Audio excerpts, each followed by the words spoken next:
West.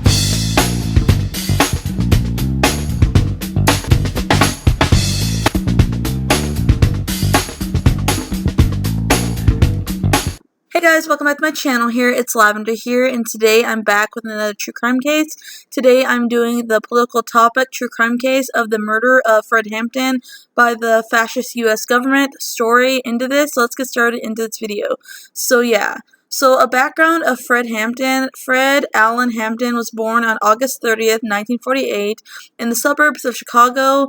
Hampton's interest in advocating for equal rights started at a very young age, and as a teenager, Fred fought for basic human rights such as letting black girls compete for homecoming queen or irrigating his town's local swimming pool. His activism attracted the attention of the local chapter of the NAACP, but as the civil rights movement developed, so did Hampton's views. He grew disenchanted with the idea of a nonviolent protest as preached by Dr. Martin Luther King Jr.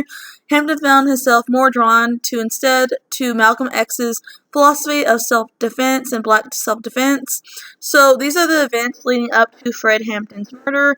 In the early hours of December 4th, 1969, Chicago Police Department officers stormed into the apartment of Fred Hampton, a Black Panther Party chairman, and fired between 82 to almost 100 rounds, 99 rounds to 100 rounds, murdering Fred Hampton, who was just at the time only 21 years old at the time, and also killed another a Black Panther Party member named Mark Clark while they slept in their home.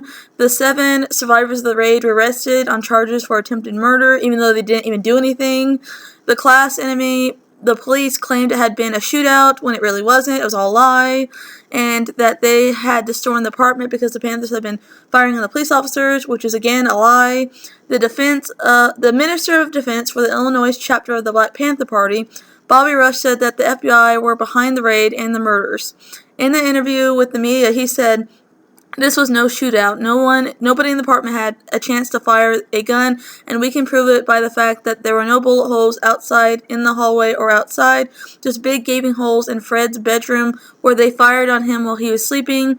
In the days after the assault, hundreds of people from the black community passed through the apartment to pay their respects to the victims of the police shootout, Fred Hampton and the other victim, and to witness the spent bullets and bloody walls at the crime scene that the bloodthirsty police did.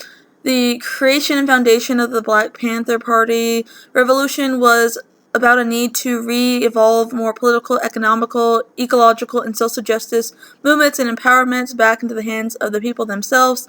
A famous quote by Fred Hampton himself: "You don't fight a fire with fire, you fight a fire with water." We're gonna fight racism with solidarity. We're not gonna fight capitalism with black capitalism. We're going to fight capitalism with socialism. The popularity of the party was due to their program, which demanded basic human rights such as housing. It created community programs such as the free breakfast program for children, which served free hot meals to urban children before school in the areas, and offered free testing for sickle cell, anemia, and other things such as health. The Black Panther for Self-Defense was founded in 1966 in Oakland, California by Bobby Steele and Huey P. Newton in response to the police violence and police occupation and violence in the area in their neighborhoods. Fred said, "We're being harassed constantly by the pigs. They're trying to arrest us as fast as they can for any kind of charge. So to track violations, smoking on buses, carrying concealed weapons, just anything. They're just trying to, even if you start breathing, they want to arrest you. They're going to arrest you." That summer of 1969, J. Edgar Hoover, the head of the FBI, said publicly, "The Black Panther Party without question represents the greatest threat to international security of the country." He declared that 1969 would be the final year of existence for the Black Panther Party. The capitalist pigs and the imperialist pigs hate anti-capitalism and pro-black anything, so they decided to murder Fred Hampton because of it. Years later, when the FBI files were made public, Hoover said that it wasn't the guns that was the threat to the United States international security. It was the free children's breakfast program. In the files, he describes the breakfast program as a form of infiltration because it generated a following in certain parts of the black community. Fred knew he was going to be assassinated. In one of his quotes, he stated that, "I believe I'm going to die doing the things I was born to do. I believe I'm going to die high off the people. I believe I'm going to die revolutionary in the international revolutionary proletarian struggle. The FBI tried to claim that the Black Panther Party and Fred Hampton was the cause of his own death, but the true reality is that he was murdered by the capitalist pigs, point blank period. The Chicago Daily News and the media in the area reported eyewitness accounts described how the police had forced their way into the apartment after knocking on the door.